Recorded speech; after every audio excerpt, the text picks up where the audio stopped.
Eu acabei de dizer, o primeiro critério que nós devemos utilizar para julgar os fatos, as decisões, é o magistério da Igreja. Inclusive, né, com destaque para essa instrução do Santo Ofício.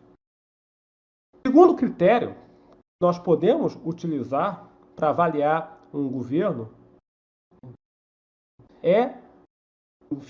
são, no caso, os movimentos contra-revolucionários que a Igreja apoiou, como o carlismo na Espanha e o miguelismo em Portugal, e os governos católicos aprovados pela Igreja sem restrições pela palavra autorizada dos papas. Ou seja, aqueles governos, ou aqueles regimes de governo que a Santa Sé, através da palavra dos papas, aprovou, aplaudiu, elogiou de maneira enfática, sem fazer ressalvas. Alguns exemplos que eu já mencionei, volto a mencionar agora.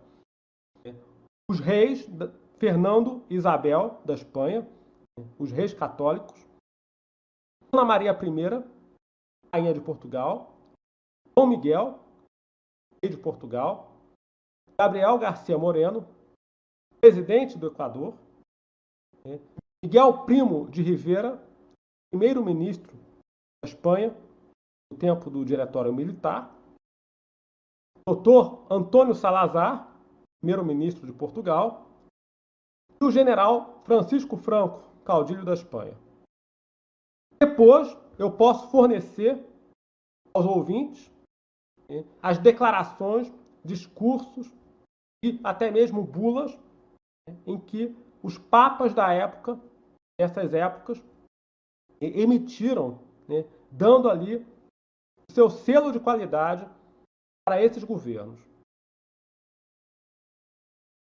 De modo que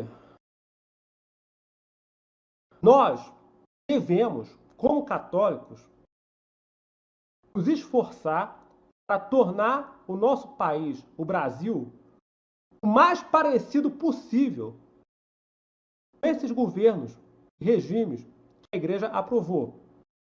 Nosso dever político é tentar tornar o Estado brasileiro e, por extensão, o restante da nação, mais parecido possível, enfim, com as medidas, com as providências, com as ações desses governos e regimes que a Igreja aprovou. Ou seja, quanto mais um determinado governo do Brasil se aproxima do que foi feito desses governantes, mais ele chega perto da perfeição ou do ideal.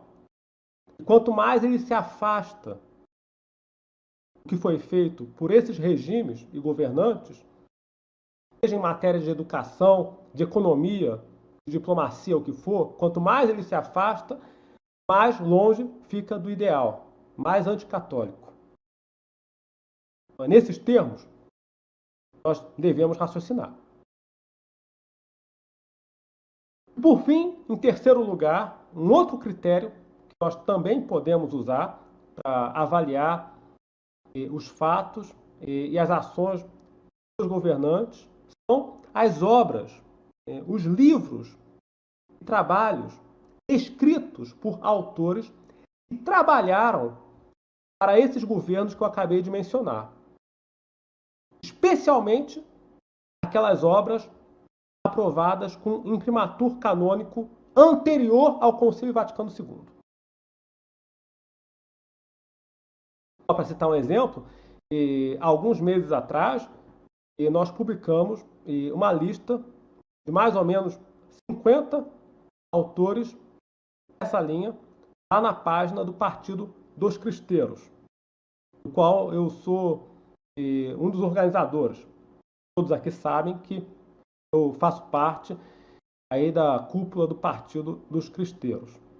E recentemente, há algum tempo, nós publicamos ali a lista de livros digitalizados, com os devidos links de acesso para que as pessoas possam ler.